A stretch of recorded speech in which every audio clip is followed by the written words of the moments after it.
Good afternoon. My name is Dottie Lofstrom. This is the San Joaquin County Civil Service Commission. It's Wednesday, May 8th, 2024, just after 2:30, and I call this meeting to order. Thank you, Dottie. We'll move forward to a roll call. Commissioner Lofstrom? Here. Commissioner Gutierrez? Here. Commissioner Lee? Here. And Commissioner Arulapon?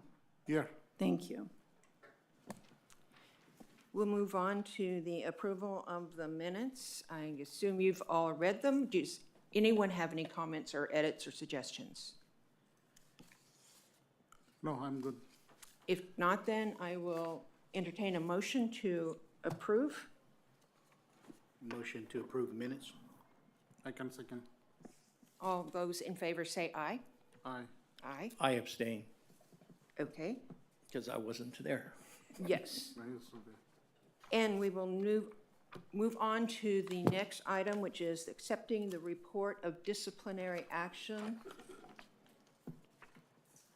Rachel, that is the piece of paper. Do you need to say anything first? Thank you. The report of disciplinary action for this meeting includes one order of suspension for the District Attorney's Office for a Deputy District Attorney 4, which will appeal to arbitration. And there is an order of demotion for mental health services for mental health specialist 2, where there is no appeal.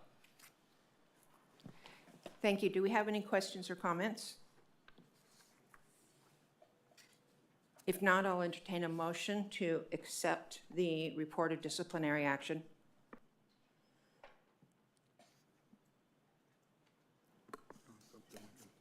I'll make a motion to accept the disciplinary actions. And is there a second? Yeah, I can second. All those in favor say aye. Aye. Aye. There's no one opposed, and that has passed as well. We can move on to the classification project 24003.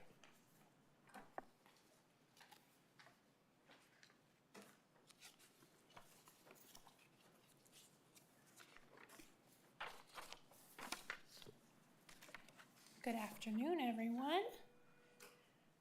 Welcome back. So today I'm here to talk about a recommendation. So we are looking to amend and retitle the classification specifications for the mental health outreach worker trainee, the mental health outreach worker, and the mental health consumer outreach worker coordinator. These will be are recommended to be changed to behavioral health outreach worker trainee and behavioral health outreach worker and behavioral health outreach coordinator, respectively. We are looking to abolish through attrition the substance abuse worker classification. So that's our recommendation. Then going on with the presentation, we talked about last time the legislation and regulations changing in the area of behavioral health services. So I'm here again with another rapidly changing regulation. So we've got a CalAIM, which is the California Advancing and Innovating Medi-Cal. They're requiring mental health and substance use disorder plans to provide services by peer staff. So CalMHSA, which is the California Mental Health Services Authority, has set guidelines for certification of these peer support specialists. To become a peer support specialist, CalMHSA has set the following criteria. These people must be at least 18 years of age.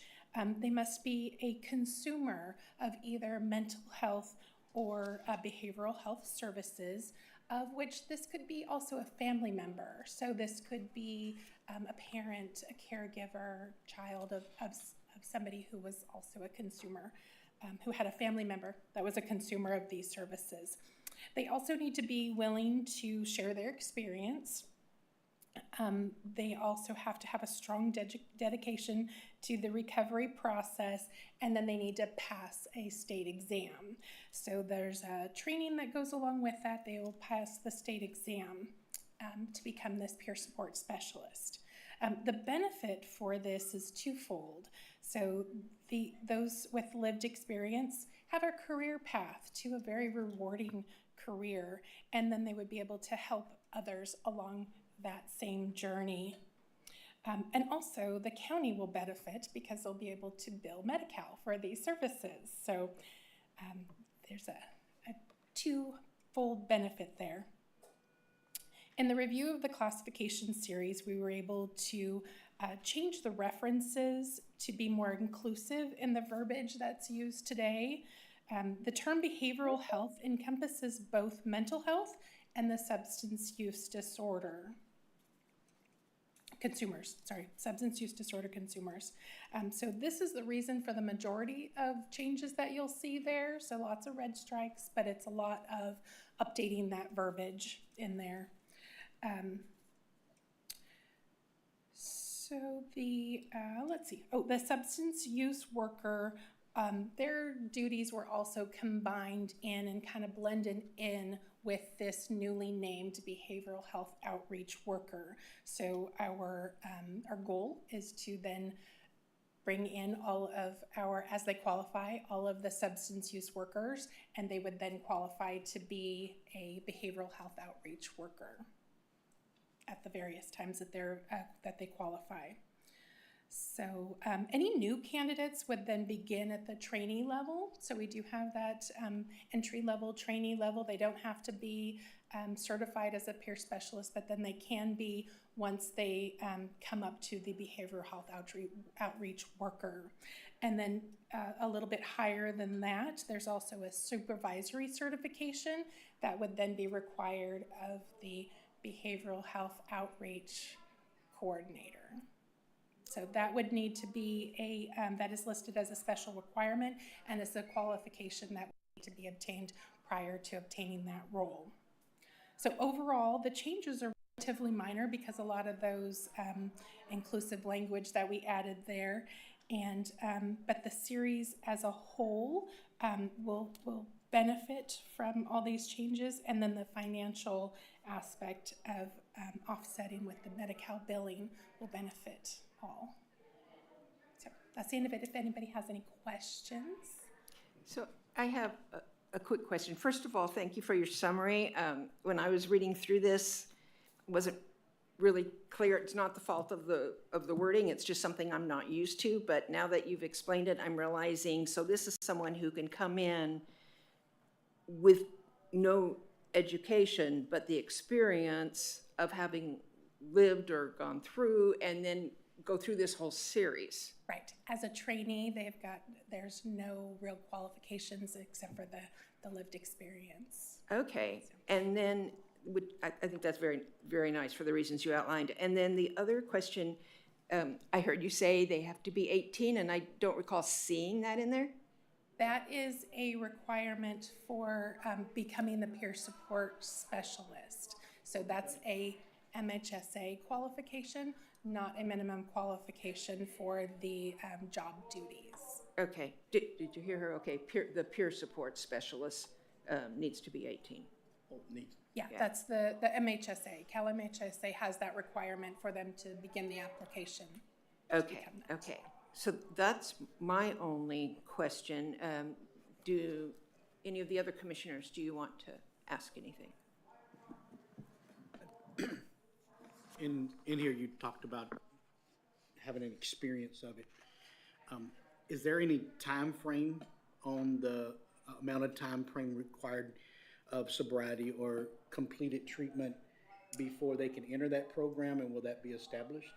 There is not, as far as, you know what, I forgot to mention, I do have Kara on the line too, so if there's anything that I can't answer, Kara Dunn from the department is on the line as well.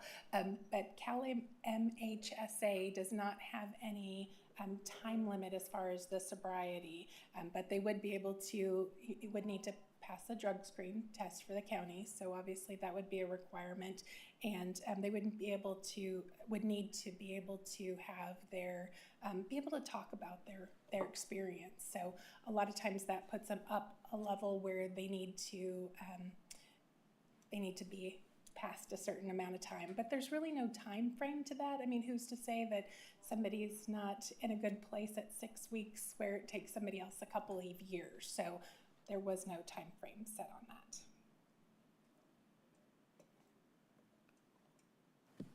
And I don't know, Kara, did you have any further?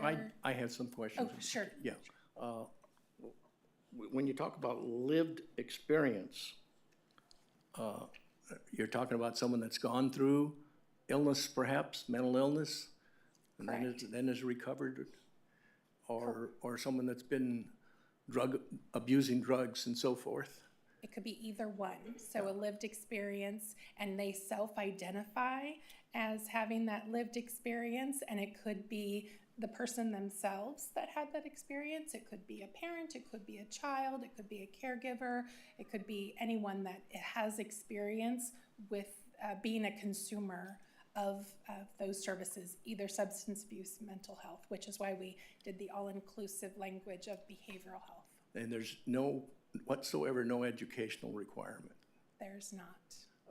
How do you then judge whether they can make reports or write reports or actually speak English well? There's no tests. At the entry-level position, there's no requirements, but to become a peer support specialist, they do have to have at least a high school diploma or that equivalent. So to be the peer support specialist, they do need to at least have that. So that's not part of the county's minimum requirements, but it is for the Cal MHSA to become a peer support specialist. And you said something about a test or There is a test through the state. Excuse me? Through the state. Through the state? Yeah. Okay, Cal. the state will then look at these applicants and they give them a test? Correct. What Yes, what does the test consist of? That's a good question. Kara, do you know? Thank you. From what I understand, it's a variety of questions, and it's not an easy test. There's a bunch of training material that's available, and I believe the pass rate is about 70%. And I believe, if I remember right, I know I looked it up, I think it was 200 hours, do you remember? There's an online training that they go through. It could be online or in person. I think that there's a few options. It's a 70%, you say that pass, that's pretty good. That's a pretty good thing. Mm-hmm. Bar exam's only 50. So that's what the lived experience here is talking about. As I was reading through this, I thought about something like a demonstrated an interest or experience in wanting to help people. And I didn't see anything like that here. There is those qualifications with MHSA, so that was the one thing, let's see, let me go back to it. MHSA had the requirements that they self-identify as having the experience and be willing to share their experience and have a strong dedication to the recovery process. So that's all kind of part of that certification through MHSA. So when they look at, when the state looks at them, they look at see what kind of things they've done in the past that makes it look like they want to help people or that they have helped people, like maybe volunteering in nonprofits or something like that. I would imagine that would be part of the test. No. Maybe, I don't know, Kara, you said no, sorry. I don't think that there's that subjective component to it. I do want to stress, though, that this requirement for lived experience is not new. That exists in the previous classification. That's what I was going to ask too. I would expect that it would. And there's no drug testing then and for someone that has, say, recovered from drugs. We just take their word for it. Well, there's the county's background process for pre-employment. Yes, they would have to pass a drug screen.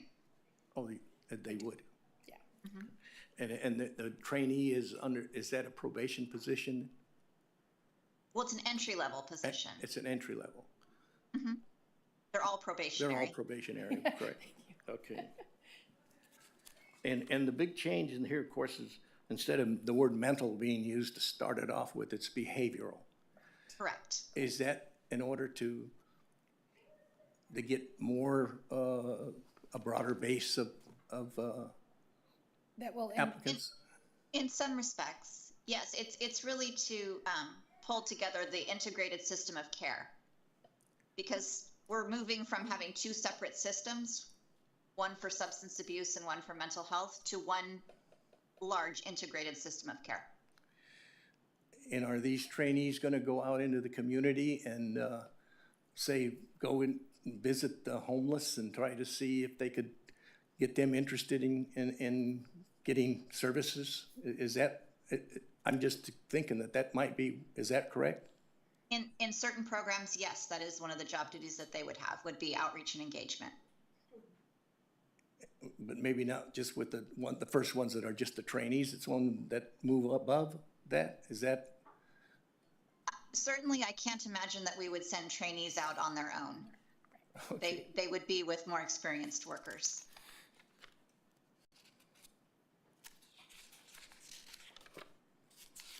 Okay, I have no further questions. Thank you. We're sorry, you're good? Okay. Kara, especially, thank you for being here.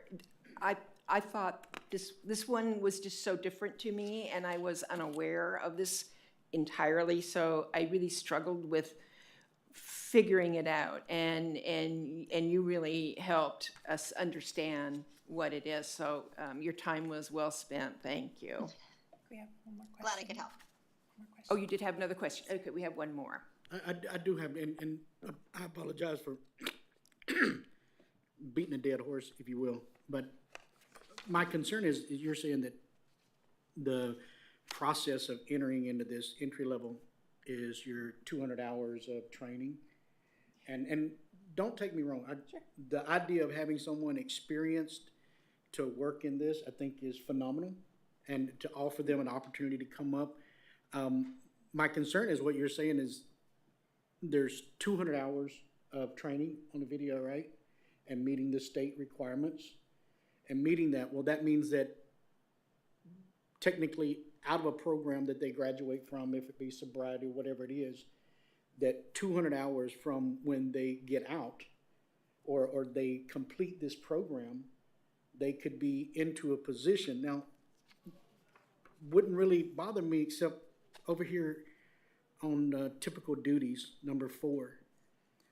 You assist in interviewing clients, gathering and assembling related information, preparing reports, maintaining appropriate records and files, and may obtain, and I might need some clarity on that, but may obtain information from clients on non-clinical intake forms. So this person who is 200 hours out of whatever deficiency that they were in or trauma that they were in their life are now going to be handling people's personal information and what's going to safeguard from relapse and those things. So most programs that I've worked with in the past, they have that time frame to have a preventative measure from relapse.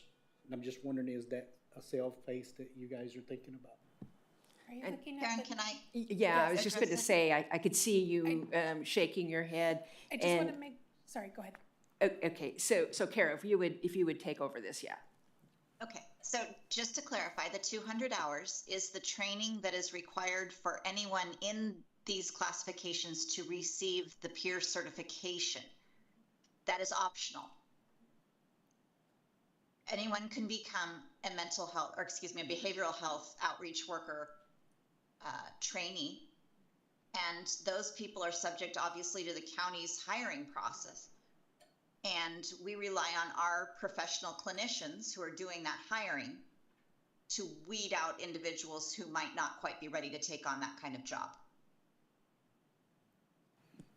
Do you have a formula or strategy, that a known strategy, I'll say, or policy that you would be able to determine that, or is it sort of like personal opinion, or what process are you using to say this is a safe person or this might be not where you're fitting in. Is there any formula or policy in place that checks and balances? You know, the only policy in place would be the county's pre-employment drug screen. The rest of it is really left up to professional clinical judgment, which, you know, in the psychological sciences, that's the best we can do in most cases.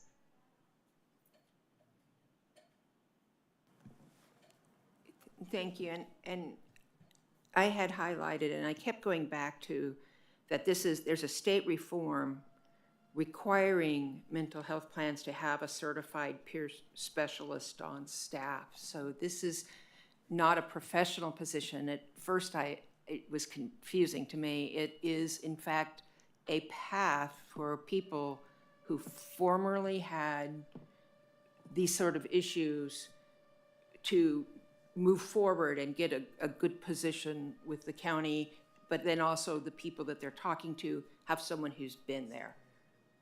Right. That's it, Kara? Right. Okay. Yes, and that peer certification is something that we encourage these staff to pursue, but in most cases, if they cannot pass that state exam, we would use them in programs where that peer certification wasn't necessarily required. But it could be that we need them in a program where they would have to get that certification. Okay, great. Do we need to pay attention to this alarm? I was just getting ready to say it's not an alarm, so we're trying to work on getting that. Okay, so we can. But it is not an evacuation notification. Okay, Yeah. well, I thought it was alarming, so, okay. All right, then we can move forward. Well, and- I just have a comment to make. In my professional experience and personal experience, I see this, it's a good move to try to involve people that have been through this experience to help other people. But in my opinion, I think it's a high risk and a high gain. It's that kind of a situation.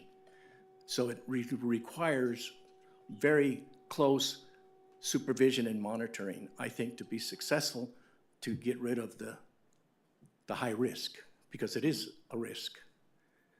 But I guess we're willing to take it. Commissioners, I do want to add that these are still civil service positions, so I know we focused a lot during this report about the peer certification process, but these classifications would still have to go through the county civil service testing process, which, as we mentioned earlier, this even though we're changing the title or making some cleanup amendments so that it can incorporate the changes that are happening with healthcare services, mental health and behavioral health services, that we do have our written exam testing protocols that are still based on the knowledge, skills, and abilities of the positions, in which applicants would have to be successful in that process and placed on an eligible list and referred to the Department for Hiring consideration. And again, to reiterate that these, even though we're putting them under this mental or this behavioral health worker series, these existed before under the mental health series.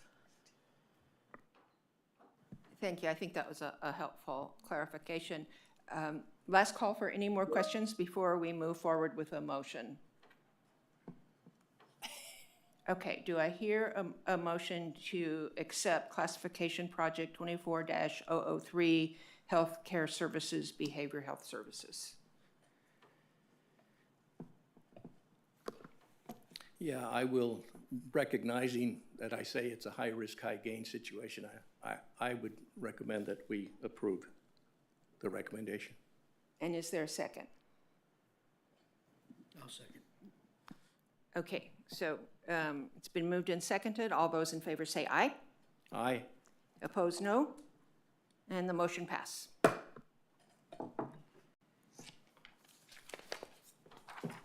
Moving forward in the agenda, we have classification project 24007 from Behavioral Health Services. So me again. So I'm just going to stay up here. I wanted to say thank you so much for your discussion on that. It's really, really enjoyable to discuss it because I've been diving into that. Kara and I both have been diving into that for a while. So a recommendation on this one is to adopt the updated classification specification for the mental health clinician 1. So this mental health clinician one is an entry-level position and has been identified as having a barrier within the qualification process. One of those barriers was registering with the California State Board of Behavioral Sciences, the BBS, after graduating. The state system has a backlog on a regular basis, but this backlog is exacerbated during the graduation season. So upon research, we found that the new graduates could wait up to 6 to 7 months to obtain their registration number, which is currently listed as a minimum qualification to even be referred over to the department. So students today really need to start working quickly. So they either have student loans or they're just anxious to get out there and get going and motivated to start their career. So San Joaquin County would like to employ these excited and motivated graduates. So in order to do so, we needed to revamp the minimum qualifications. So our proposal is to allow new graduates to obtain this state registration number issued by the Board of Behavioral Sciences within 1 year of employment. So we feel that this is ample time to obtain the state registration number, and it even allows for a little bit of a grace period, just because sometimes dealing with the state is not always quick. So we wanted to allow for some wiggle room there.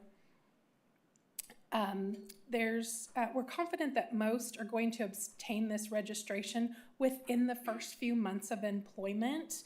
The BBS, the Board of Behavioral Sciences, actually has this 90-day rule, so in which students applying for the registration number within the first 90 days of graduation can count their supervised experience gained during this window of applying and actually receiving the registration award.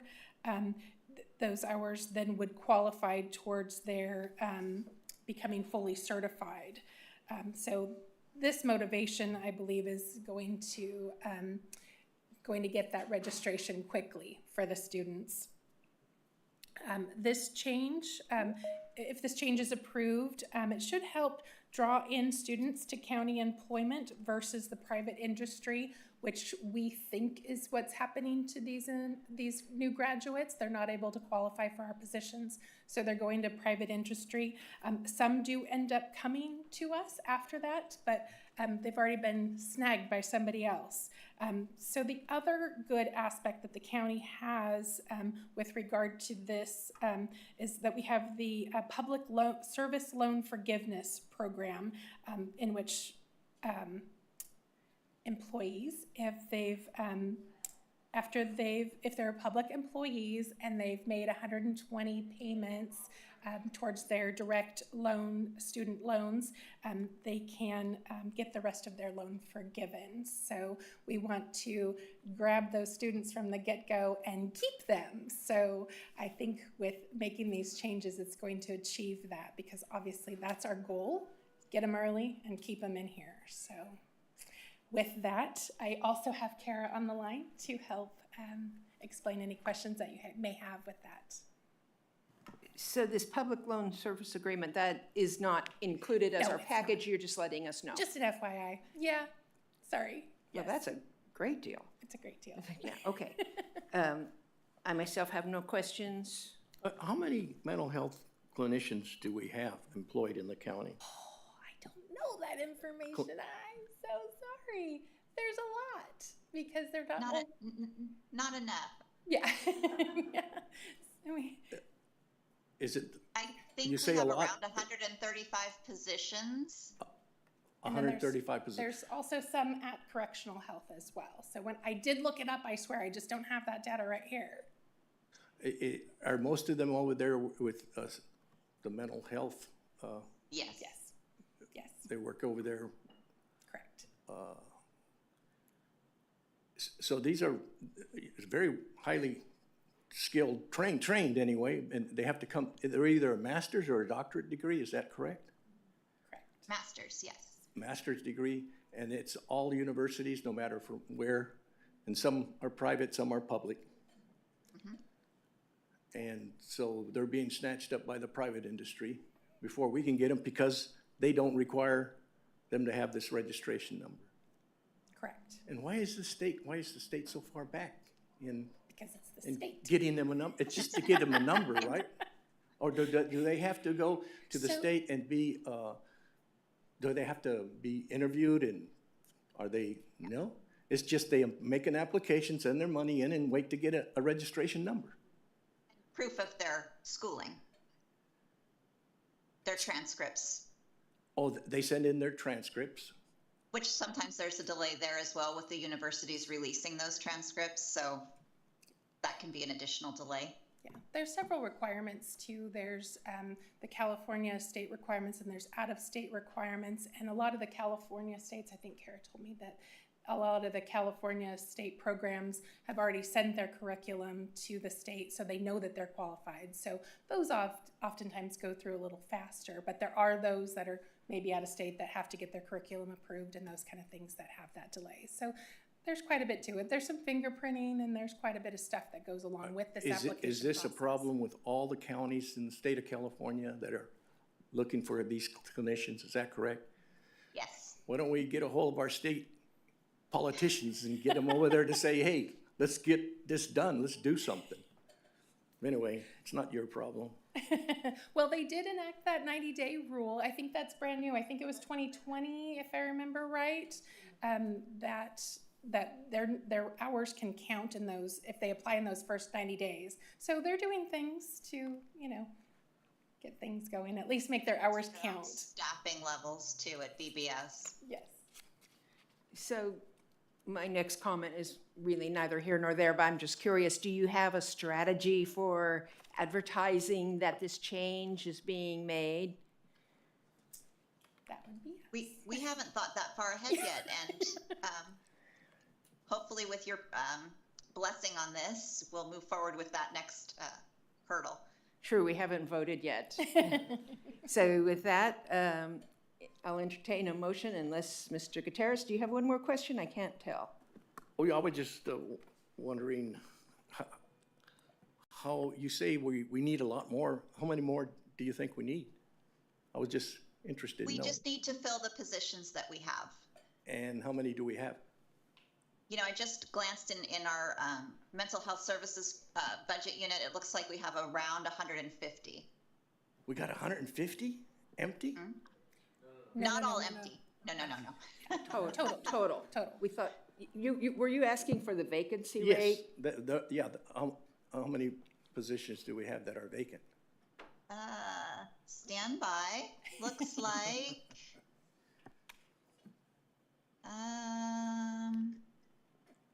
looks like maybe around 50 if I'm looking at all the Holy cow, that's a lot. 30, 35 plus. Yeah. In all of our programs, probably close to 50. Just in county, within this county. No wonder we have mental health problem going on. But thank you. Okay. I just have a question. Okay, go ahead, we're sorry. So what about training is offered once they get selected to keep them, to make them stable and mentally strong in that? To keep them here? No, to mentally strong because they're handling with the behavioral thing, mental related issues, with the people. So what type of training or ongoing process being maintained to keep them stable? I'm not sure if I'm understanding. We have an emphasis here on behavioral health and mental health for our staff as well. So that's certainly something that the managers are aware of and that we promote. Yeah, Because if day to day they're dealing with that kind of people, so they need to be stable, mentally strong. Yes, that's true. yes, That is true. absolutely. Yeah, Okay. true. Okay, I think we're veering off a little bit about the registration, and so I'm ready to hear a motion on classification project 24-007, healthcare and behavioral health Make services. a motion to adopt the updated classification specification for mental health connotation. And is there a second? I can second. All those in favor say aye. Aye. Oppose? And the motions pass. Thank you. Thank you, commissioners. Thank you, Kara. Yes, you are welcome. Next, we are moving on to classification project 23-024, the Human Services Agency.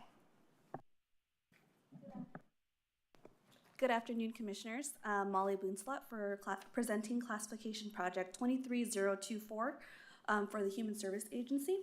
The Human Service Agency requests that Human Resources consider modifying the minimum qualifications for the Social Worker 5 and Social Worker Supervisor 2 by expanding the educational major coursework for the master's degree programs accepted. This practice has already been established at the lower level classification series. Additionally, a survey of the standard 10 comparator counties identified that similar supervisory social worker classifications have a broader or accept a broader educational major coursework. Historically, the Social Worker 5 and the Social Worker Supervisor 2 classifications have been hard for the department to recruit. By expanding the educational major coursework, HSA hopes to increase the number of qualified candidates into these advanced positions. Human Resources shared the amendments to the Social Worker Series with SEIU on April 16th, and the union did not oppose any objections. With us today is the Director of Human Service Agency, Chris Woods, the Deputy Director of Children's Services, Akia Pride Polk, and Deputy Director of Adult Services, Elise Visual, should you have any questions of the department. Thank you. I have what I think is a simple error, but I'm not totally positive. When I looked through this, I know at one point, it seemed to me one of the small changes you're making is that you're moving from Adult Protective Services to just the title Adult Services, right? Correct. Okay, so in 1 and 2, it still says Adult Protective Services. So I think I will maybe entertain the department. That was a specific request from the department. If you guys have any requests for that. So yeah, basically in the 1-2, they wanted to maintain or they wanted to reference it as adult services, and in the remaining series, Elise, the deputy director, will probably be best to answer that for you. Okay, and it was opposite, I think. Yeah. Okay, so yes, please explain. Good afternoon, Commissioners. You are correct. We are modifying the term from Adult Protective Services to Adult Services for Social Workers 1, 2, and 3. Okay, so it was just an oversight. Correct. Okay, so that's what I thought. You know, these are a lot to put together, and I thought you just hadn't noticed it, so that's all. Okay. Correct. Great. Let me see if I had any others. Nope, that was it for me. Does anyone else have any comments or questions? Yeah, I do.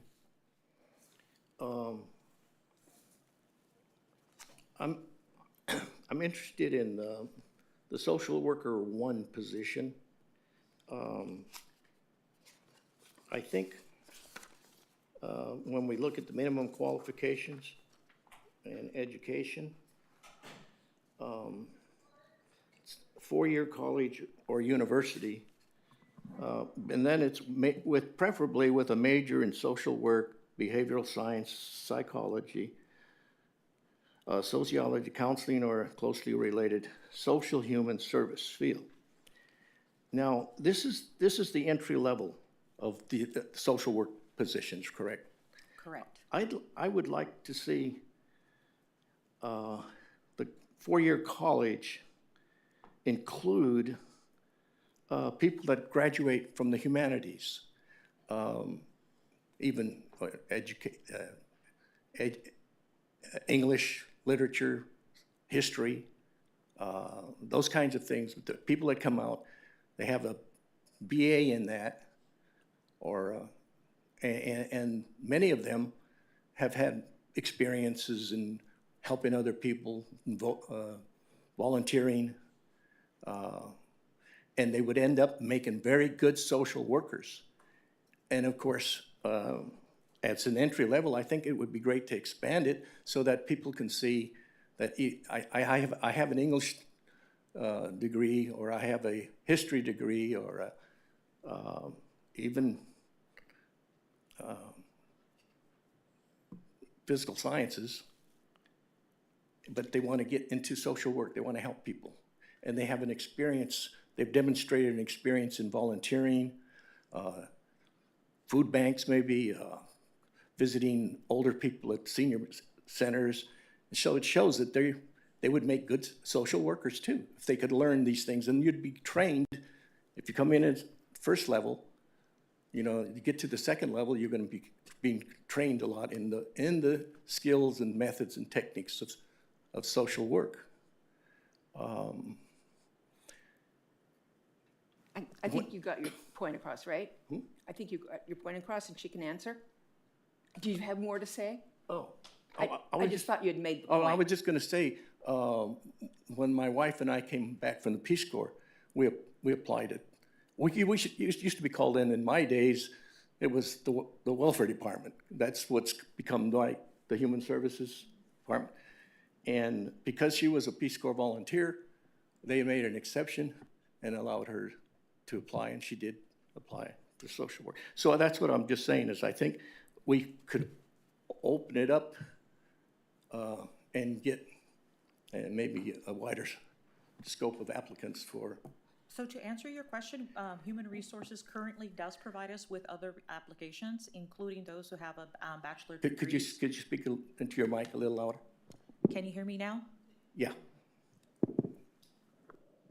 So currently, we do receive applications from individuals who have a bachelor's degree from English and other related services. What we're looking at, can they write, can they interpret regulations, and then we train. Okay, well, that's why I really am like seeing preferably, it's just preferably within these others, because it's more focused to social work. Correct. Okay, thank you.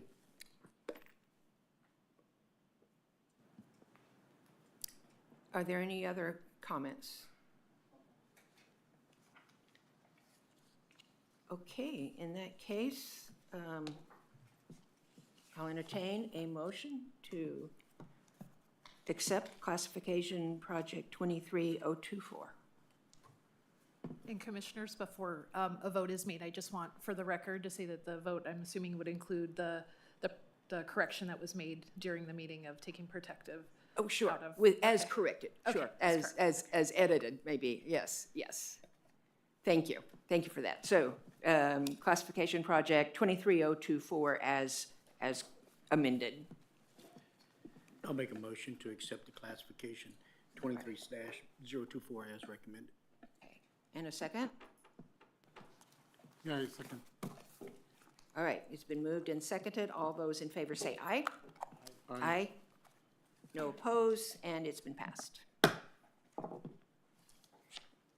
Moving on to classification project 22004.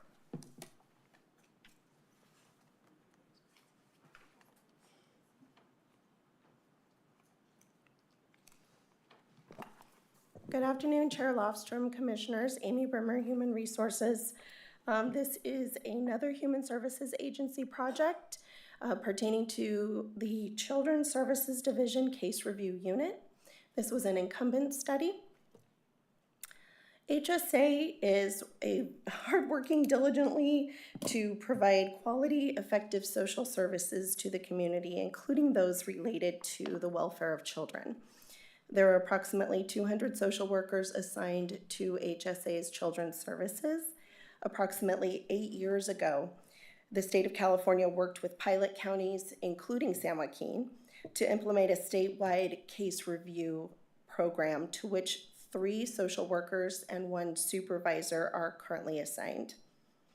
HR conducted a study of these positions assigned to case review, and upon comparing the duties performed in the case review unit as detailed in the report before you, and determined that so upon reviewing them and analyzing that information, comparing it to the scope of work provided for in the currently assigned classifications, which are at the advanced level of the social worker series, social worker 4 and 5, and then the social worker supervisor 2, which is the highest level first line supervisor in that series. We found that it was within the scope of the series and have recommended to maintain the classification assignments. The classification specifications are typically attached to the individual projects. However, the immediately prior project that you just approved is relative to this project. So those are the classifications that relate to this particular project. So probably should have mentioned that at the beginning. But you just went through and looked at the social worker 1 through 5, and then the supervisor 1 and 2. So the social worker 4 and 5 and the supervisor 2 are those classifications that you just approved the amendments to. So I didn't include an entire, in this packet, those as well. So in case you wanted to refer back to the classifications, that's relative to the previous item. We did notify and meet with the Service Employees International Union, SEIU, and are asking that you adopt the recommendation to maintain the 4 study positions. I'm available for questions regarding classification study, and then HSA's Director, Chris Woods, Deputy Director of Children's Services, Akia Pride Polk, are also available from the department if you have questions of an operational nature. Thank you. I do. So I was surprised when you said there was 3 social workers and 1 supervisor doing this peer work. I was thinking every group had 1 assigned. So there's only 1? And what unit are they? Or am I not understanding? So this is within the Division of Children's Services. It is specifically designed by the state to address those types of services. And I believe 25 per quarter are assigned by the state to our agency to review. So those 25 each quarter are distributed and assigned by the supervisor to the actual caseworkers. And Akia is here to give you further details should you request that. Great. So I was thinking that they're embedded in, that it's like their unit, but embedded in another branch. I may not be using the right word. Where do they fit on the chart? We have a chart. Okay, so good afternoon, Civil Service Commission and members. So the case reviewers within Children's Services, there are 5 divisions under Child Protective Services. So the case reviewers sit under Division 4. So if you look under Division 4, it says CQI, case reviewers, and that is where we have our case reviewer supervisor and the 3 case reviewer social workers. However, they act as case reviewers for all the social workers within those 5 divisions. Okay, I'm not seeing it, but I don't think it's that relevant, so I'm going to move on. It's okay. It's in what I have in my hand doesn't show it that I can tell, but it doesn't really matter. Let's see if there was one other question. No. Oh, so was the intent of requesting this that the supervisor and the 3 workers felt like since they were doing peer review, they should have a position that is hierarchically above the ones they're peer reviewing, or what was the basis for the request?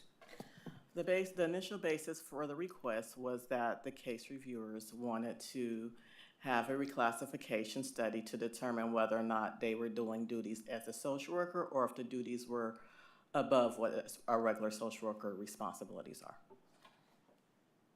Okay, thank you. And as I read through it, I personally was convinced that the work is different but similar myself. Any questions from one of the other commissioners? Oh, could you give me a description of the difference between the case reviewers and the caseworker? So there are different social workers and programs within Child Protective Services. There are at least 15 different programs, and so we have some social workers who investigate allegations of abuse and neglect, so they have referrals. And then we actually have some social workers who do handle cases. So when a child is removed, they work with families in an open case. So it really depends on what program and where the family is at. As far as, so our social workers have most social workers have a caseload of families they are working with. The case reviewers do not have any cases or any referrals on their caseload. Their sole job is to review the work of their peers or social workers who have caseloads or who have referrals to determine if there are any concerns in their work. So they're monitoring the work of the caseworker? Or is that it? They're not actually the supervisors, They are right? not the supervisors, so they are not making decisions about what happens with the case. What they do is they review the case from the past 2 years to see what has occurred in the case, and then they provide a report that they submit to the state of California, who then submits it to the federal government to say if there were any concern, what the strengths were in that case, and if there were any areas of concern. And they do share their reports with the supervisors and our management team. And what we do as a whole is we look at all of the findings and the recommendations to determine if there's any policy changes we need to make or any specific trainings we need to have for our staff. And the caseworkers, did I get that? They have 25 cases? So the case reviewers, we are required, because San Joaquin County is considered a large county for the state of California, we are required to do 100 case reviews per year. And it's broken down by 25 cases a quarter. So we have 3 case reviewers, so they handle about 8 cases apiece per quarter. Okay. Caseworkers then are running scared. Whether their work's going to be reviewed, they don't know if it is or not, though. Huh? No, because the cases are randomly selected by the state. Okay, thank you. Thank you very much. Oh, that's interesting that they're randomly selected. I didn't pick up on that. One thing I kept seeing is that the peer reviewers, about 60% of their time is reviewing. So what was the other 40%? The other 40%, they do have to also write up the report, and then they also attend meetings.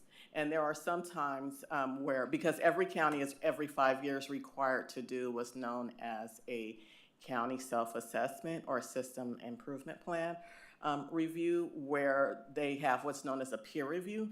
So when each county does it, they can invite up to 5 to 6 other counties as peers to come and review their process. And so our case reviewers sometimes go to other counties to provide the peer review process.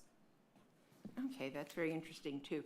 And are you changing the name of Child Protective Services to Children's Services? The name in San Joaquin County has always been Children's Services. Oh.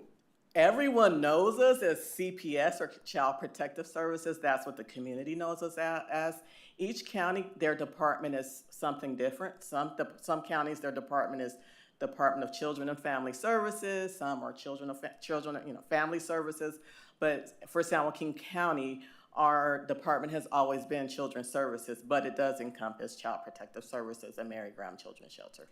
Okay, thank you. Yeah, that was my source of my confusion. I was looking on my chart for child protection, and that was very minor. I just wanted to explain why I couldn't see it. Are there any perhaps more substantive questions from the commission? I wanted to ask how big a sample was that on the last, under observations, that Human Resources reviewed a sample of classifications from San Joaquin County's 10 standard comparator agencies. It's Jennifer Goodman's letter, the last page there, where it says observations. Okay. And I guess to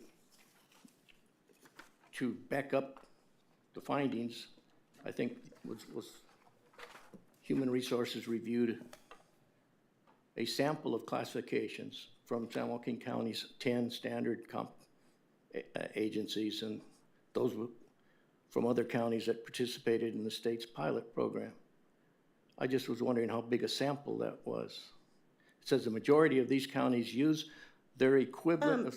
It is the 10 counties. Actually, we did expand it out to, this is a collaborative effort at points in the project. And so we did expand that out to information offered up by the study incumbents themselves and the department as well. So actually, I think subsequent to drafting this, we also had looked a little more expansively at other agencies. There were found to be social workers performing this job. Every county has a case review function. A lot of them were also doing the kind of a hybrid role of what our staff analysts would do, which is a classification in HSA, as well as the case review. They're not necessarily social workers, but they were doing the whole component of it, which wouldn't necessarily be considered comparable. And then what else did we find? I think for lack of a better, there were a couple who may have had, what else did we find, Akia? I'm sorry to put you on the spot, but I'm drawing a blank. But we did have social workers performing the case review role. There were those that were kind of equivalent to our staff analysts, but also performing this role. And then that was about it. So we concluded that they're pretty much doing the same level of work, level of skills, whatever. Right. Oh, okay. So the level of work is we have our specifically for this type of case review mandated by the state, as the state tells us we have to do it. We are restricting at this point, it is the social worker 4 and 5, which are the advanced level social workers. And so it is restricted to those 2 levels for this particular type of case review. So that's the level of work, which is the most advanced. And then the type of work and the duties that are being performed, as Chair Lofstrom kind of mentioned, similar but for a different purpose.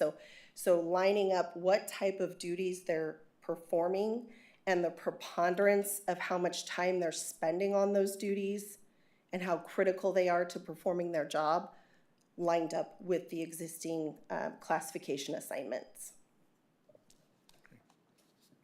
I hope that answered. Okay, thank you. Thank you. Any other questions before we have a motion? Hearing yes? Yeah, I'll move that we approve the recommendation as presented. Okay, so it's been moved that we adopt classification project 22004. I'll second. And there's second. All those in favor say aye. Aye. Aye. Opposed say no. Yeah, we're approving to maintain those 3 social worker allocations. That's right, that's right. So the motion's pass. And, okay. Moving on, classification project 24-004, Office of the Agricultural Commissioner.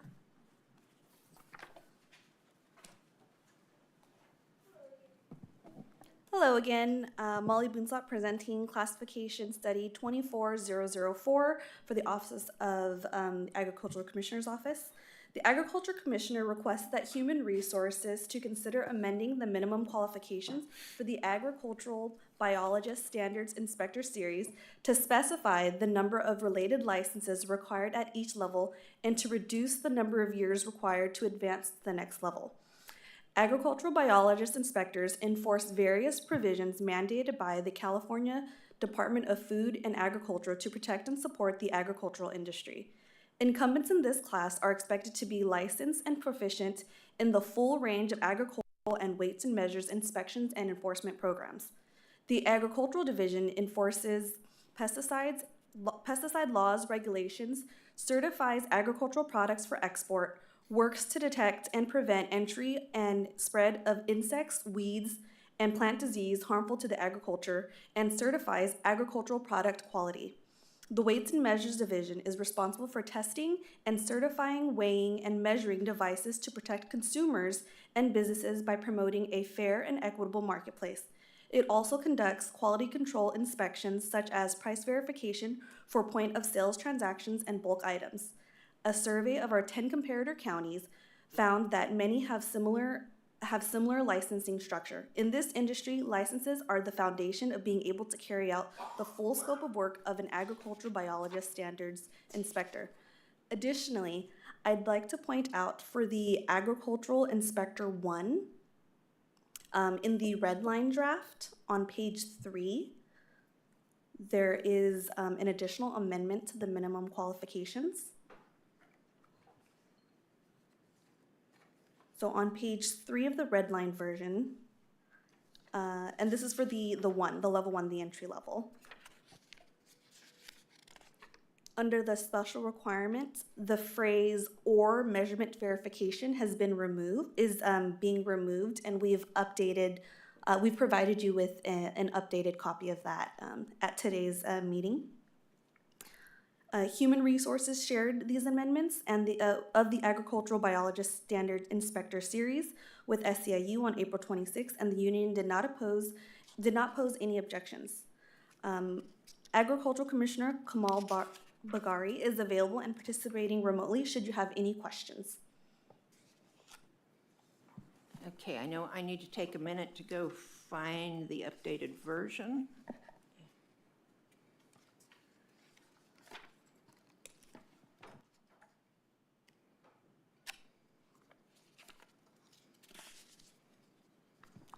Okay, I got it. So I assume everyone else has found it. Now, I do have a question. It starts out in your reasoning. Now, I know that this is a classification project description. It's not part of the duty statement. It says that the current structure of the classification series allows for employees to remain at the same level in perpetuity without advancement, and then it goes on to explain why this is problematic.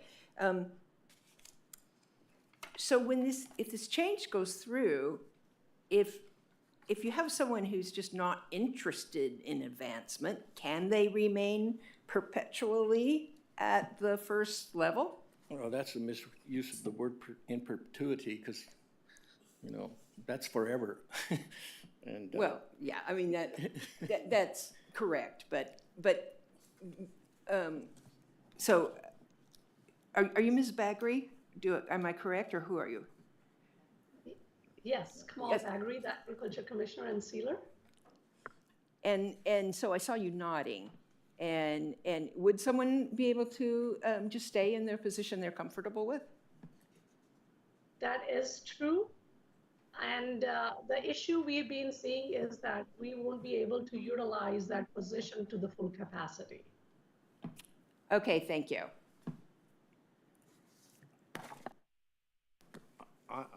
I don't understand why we want to reduce the, I Googled all of these licenses, and they're all really important. Mm-hmm. They're all very, very important to protect us from all kinds of things. Why do we want to reduce this requirement, and why do we want to say that the ones that are employed now don't have to do this? I don't understand. That, to me, doesn't make any sense. We want to have the best employees, the best qualified, and have them with the best experience, the best, so I would think that we would want them to have these licenses. Why are we? So in the current structure, at the entry level, we only have the requirement for the biologist inspector. For the inspectors, we only require one license at the entry level upon completion of the first year. So in the new structure, we are actually requiring 3 licenses within the first year. So not only are those, and in this industry, you can't perform certain work and you can't work in specific programs without having the license to begin with. So with increasing the number of license, we found that it would be fair to reduce the number of years because they're able to take these licenses more frequently than with the previous structure. Only having one was okay because you had to go downtown Sacramento, put your application in, and those exams were only offered maybe once every 6 months. Aren't the tests there here in our county? Now they are. So how the specs currently read, someone only needs one license. With the modifications, we're requiring them to get 3 licenses, and that's, hoping to promote, and then by reducing the number of years, kind of incentivizing them to want to move up. Where in the current structure, we can say you can get 1 license and kind of just work that one pesticides program, but Kamal may have 29 different programs, as well as, we're on the weights and sealers side of it. So somebody may just stay on the agricultural side of the house and not on the weights and measures side of the house. They may say, oh, I don't want to work any of those. I just want to stay in pesticides, and I'm only going to, the current classification, that's what the current classification allows for. With these amendments, in order to incentivize them to get the additional license and work more programs, we're saying you can promote higher as long as you have 1 year of experience in the classification and you get the additional licenses. So it's in the new structure, it's 3 licenses, and to advance to the 2, it's 1 year in the entry level, but in order to advance to the second level, you have to get 2 additional licenses on top of that. So your total licenses at the first level will be 3. At the second level, it'll be 5, and then at the third level, you'll have all 8. Oh, I just didn't understand that when I read this. It seemed to me that it was saying didn't have to have them. What about the ones that are in, what is that in there for That's a grandfathered language. Yeah. That's really in there for in case there is an individual who, again, these are civil service and we work with SCIU very closely.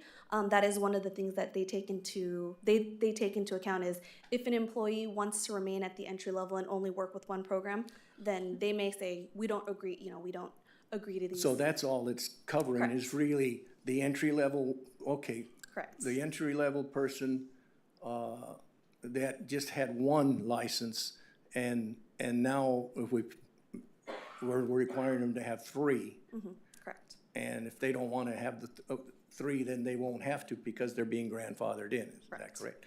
And the other levels, does it affect any of the other levels? The grandfathered language? Yes. So we do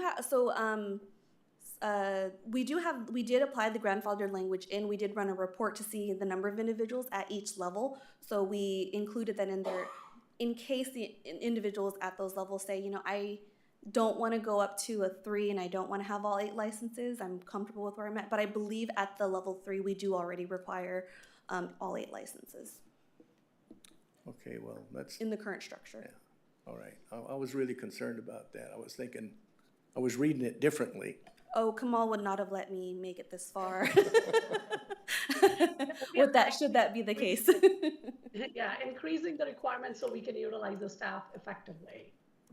Yeah, that's a good motive, and I appreciate the explanation for the note about that the note is actually a grandfathering clause, because I was struggling with that one as well. Ruben, do you have a comment or question? Yeah, question. Yeah. Rosario? Yeah, in the new document, the updated one, you mentioned, right, the special requirement, the continued employment must possess or obtain at least 3 valid license within the 12 months. Yes. If they can't able to get the license within the year, so they stay back in the same position, or how that works? So if an individual is not able to get all 3 licenses, I believe they would be removed from their position because they did not fulfill the minimum qualifications as the special requirement, as a need for, I'm not having the words are not coming out right now, but as, they're not meeting their end of the contract that's specified The here. contract, that's a basic condition for them to Correct. complete. Okay. So here you mentioned in the first page, like a number of related years need to be reduced. So that's the reason they want to obtain within the year they have to obtain. That is a mandatory condition. Yes, so we're reducing the number of years because we would like to incentivize them to get more licenses. I will also add, Commissioner, that when we went out and looked at other comparable ag counties, we found that our years of experience combined with the certifications was pretty high compared to what other counties are requiring in order to be able to progress through the series. We were asking for a lot more years of experience before. So Normally- this profession is very difficult right now to fill, and so in order to remain competitive with our neighboring counties, because it is, Kamal can tell you, this is one of those departments where you're literally only, your applicant resource is really, especially for journey level, other ag county departments. And so if it's not at the entry level, so we wanted to maintain competitiveness in that capacity. Okay, cool. Thank you. And one thing to note is the commissioners that in the past, these license exams were not available that frequently, and now we are doing them once a month. So incumbents who would be in Agriculture 1 position, they can take those license exams 12 times, and they can take multiple exams at the same time. Ruben? Thank you. Question is, in making these changes, that means that you'll be able to possibly utilize your workforce in different areas, correct? In doing so, it's great from a management standpoint, but how much liberty does that employee now have to say, I don't want to work in that division, I really came on to work here? You understand what I'm saying? It gives management the liberty to shift around and manage employees or inspectors in this case. How much of a voice does that inspector now have to say, I don't want to go to that area? So currently to be at Inspector 3 level, all inspectors have to have 8 licenses, and they could be assigned to any of those programs. Weights and measures is a separate division, and most of the employees do want to work in weights and measures because the type of work that is being done is a little bit easier as compared to the ag side. But currently there is an overlap to begin with. So let's say, for example, currently my 4 weights and measures inspector who do not work in ag, they're all working in agriculture because we have a cherry season going on. We need to export millions in dollars worth of crop. So they are working in ag anyways. So this change is not going to impact how we operate on day-to-day basis, utilizing different employees.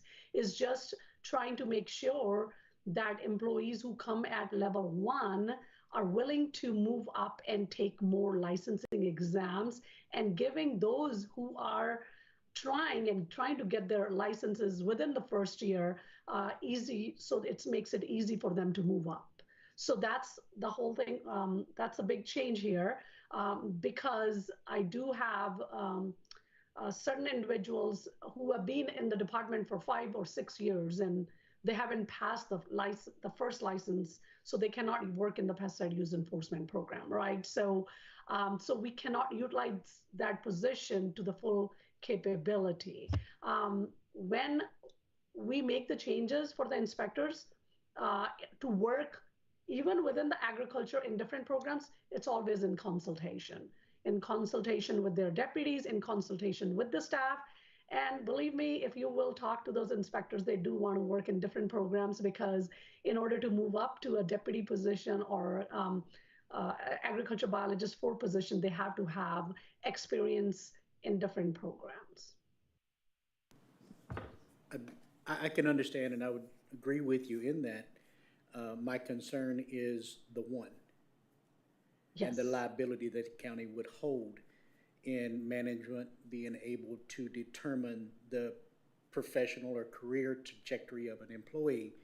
And does that employee have the right or the privilege to refuse or not move up? And being that, because what it sounds like is like everybody wants to do this, but if that one person don't, then it becomes a deficiency in their employment.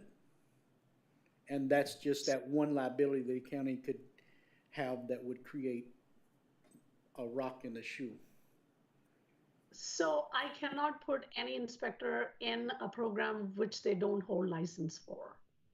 So it's at current level and also in the future classification, you won't be able to move an employee to any program they don't hold license for. So if an individual states that I'm just going to take one license exam and I'm going to stay there, there are three different ones that we are requiring at level 1, which is 2 of those licenses are for pesticide division. So you start your job with the pesticide division, and we will not be moving you into export program or anywhere else unless you take those licensing exams. So they can stay there if they would like to for long term. So Commissioner Lee, I think Kamal will not like to hear this, but with getting the licenses and reducing the number of years, it's actually still within control of the employee on whether they want to move up to the 2. So we just at the entry, we're requiring 3 licenses. If an individual does not want to get 2 additional licenses, either in the weights and measures or the regulation of the agricultural side of it, that's fully within their control on when they take the test. So with us as a county, we're not going in and saying, hey, you're going to completely lose your job if you don't take these additionals. We're just saying, for our county, you just can't move up to a level 2 without 2 additional licenses and having exposure. So again, it's all taking those additional licenses is within the control of the employee. Thank you for that. Ruben and I have both been bosses, and perhaps the other 2 have as well. And there are those employees who simply do not want to advance. It was hard for me to understand that, but I have had them. And so that's, I think, our shared concern, but I think it's been addressed at this point. Ms. Rosario, would you have any other comments or questions? Okay, Tony? Yeah, so the trainee, the first level, they have to have 3 licenses. Is that right? Correct. Those 3 licenses are what I'm going to refer to as the foundational licenses that kind of leads, that segues into the higher level programs and licenses. Do they have to have the 3 at the time of? No, so they just have to meet the educational requirements Right, to take the license, and then within the first 12 months, they have to get the 3. The first year? Correct. They got to get 3. How difficult are those tests? I'm going to pass that one over to Kamal. I know it's not an easy question to answer. I mean, difficult, fair? Does most people pass it? So I just hired 2 inspectors in March, and one of my inspectors, like with the NOM, she never worked for Agriculture Commissioner's office ever, and she passed 3 in one shot. Oh. So if they are not difficult to pass because our other staff members do help individuals to study the correct material and support them. And as they work in the program, it becomes more easier to understand the regulations. So, but it depends upon which individual you're talking to. Since last August, out of my, I believe, 8 pesticide use enforcement program, everybody has at least 4 licenses. Could you compare it to getting your license, passing that driver's license test? Is it similar to it, or is it much more difficult, or? It is very different. I took mine back in 99, 2000 era, and they revised them. But I could tell you that most individuals could pass them, even though they might not have background in agriculture area, because we provide the study material. Individuals do have to invest time to study, and they can study at work when they are brand new because we cannot use them in the different programs. Okay, thank you. And they are college graduates with a degree in biology. So it's not someone coming in off the streets. Right. Okay. So I will entertain a motion to adopt classification project 24-004.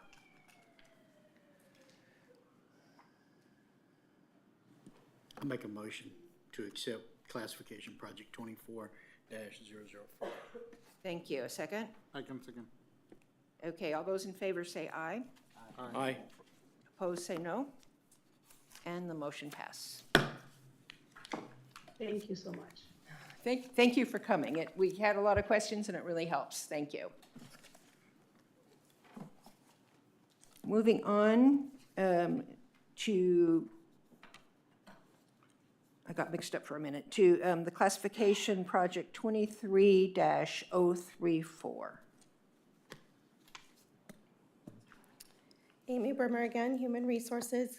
General Services currently staffs over 50 positions within its Facilities Management Division to maintain 2 million square feet of property and anticipates nearly 500,000 more square feet to come online by the end of the next fiscal year.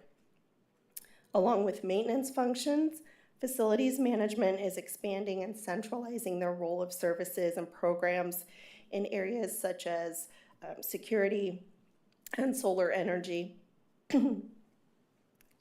While the other two general services divisions, capital projects and parks and recreation, each have leadership to oversee and perform the planning and administrative work of their respective areas. The assistant director of general services spends an inordinate amount of time performing similar duties on behalf of facilities management. By inserting a second level manager in the division, excuse me, not only will the assistant director be relieved of certain management duties, but a path of succession will be provided between the current more operational, technical division managers, if you will, and the assistant director. Human Resources notified and corresponded on the matter with the San Joaquin County Management Association and received no objections to the class specification prior to this meeting. And we do have, waiting patiently, our General Services Director, Marcia Cunningham, as well as Assistant Director of General Services, Connie Hart, here, should you have questions of the department. Thank you. This rang a bell with me when we were working with them with all the complicated titles. Is this anything to do with that? Do you know what I'm talking about? I'm being really vague and weird. Complicated titles, Yeah. refresh my memory. Okay, it doesn't matter. Oh, the capital project, oh, yeah. Yes, Capital yes, thank you. projects. Yes. Okay, does this have any relation to that? Okay. Okay, Yeah, okay, I thank think- you, because I was trying to fit it in with what we had done and figure out who the person was then. Okay, thanks. That actually was my only question. Okay. Yeah, I have a problem with this minimum qualifications of just 1 year is just, I like pattern 2. That tells me that someone's got experience in building, maintenance, or engineering, and so forth. Sure. Yes. You may have noticed in some others or not, we sometimes and often do have what's called an internal qualifying pattern. So that pattern 1 would be referred to as an internal qualifying pattern. By the time someone has earned 1 year as a district maintenance and construction superintendent, all of the levels that precede that will give them the equivalent of what pattern 2 provides for someone who's coming from the outside. That's pretty much the synopsis of where you see those. We don't always see them. Well, the district manager position in construction, where is that in the organizational chart? I actually have that. I just forgot to bring it up here. So where it is we have the Assistant Director of General Services. And right now you have 3 or 4. 3 district construction and maintenance superintendents. So there are 3 of them. This will insert a manager level between the assistant director and those 3 managers.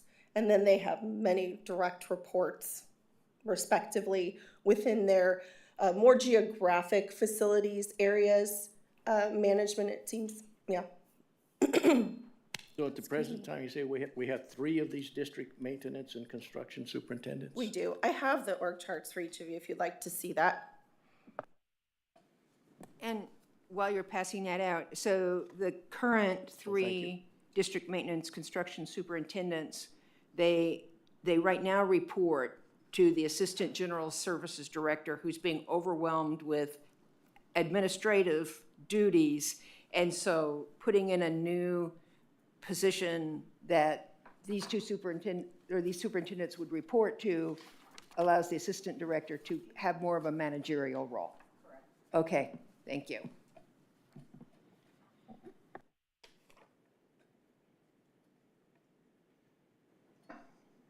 And I'll just clarify, even though the superintendent title is superintendent, I do want to clarify, that is a mid-management level position, and the new facilities administrator before you today is a second level mid-manager.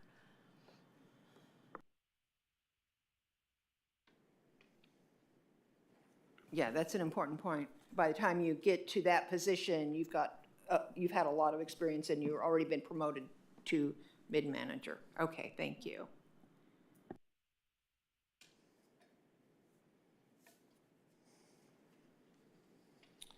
Well, why don't we have them at least 2 years there? I will clarify, in order to qualify for the superintendent, which is the first level, you have to have that 6 years of experience in the building trades, which includes supervising staff. We try not to require our own staff to meet a higher threshold of qualification than someone from the outside may have. So my understanding is by the time you get to this, it's a very long title, the superintendent position, you've had, I mean, you're a manager at that point. About how many direct reports do they have? Not exactly, but approximately? No, direct reports, supervisors underneath those managers. Yeah. Depending on the department. Yeah. Depending on the area, one of them would have 9, one has 3, and one has only 1. Okay, and then each of those supervisors have additional direct reports to them. Yes. So this is a pretty high-level position already, the It is. superintendent. It All is. right. So, Tony, I hope that resolved your concern? Well, yeah, the problem I have with it is I see how bureaucracies work and how favoritism can come into play. When you got 3 of them, well, one of them seems to have more responsibilities than the others, isn't it? Looks like it. Well, the scope of responsibility versus the span of control can change. So you may have more people reflected on the organizational chart, but within a more narrow scope of responsibility, which may balance out, and this is in theory.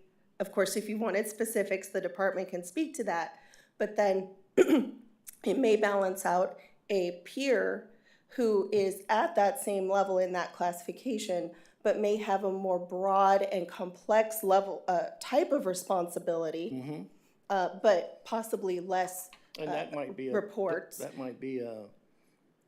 That's what we encourage. That might be a way of grooming someone for the other position, would be giving them the toughest job. I mean, I've seen that done in organizations. Okay, so. And this is subject to the civil service process for selection. So it would start with the Human Resources Department conducting a civil service examination process prior to candidates being forwarded for selection by the department. Okay, good. Are there any other questions? All right, I'll entertain a motion to adopt classification project CP 23-034. I can make a motion for classification project CP 23-034. Okay, do I hear a second? Second. All those in favor say aye. Aye. Aye. Opposed say no. And the project passes. Thank you. Thank you.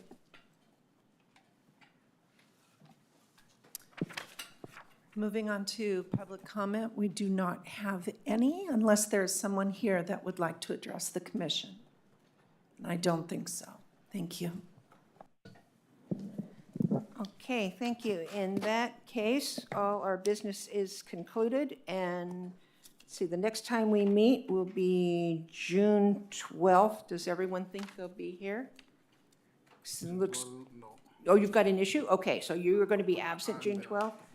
Okay, so let's all look for the emails when they come out, finding out if we're going to be here so we can get the information into Ms. Strange as soon as possible. And with that, this meeting is adjourned.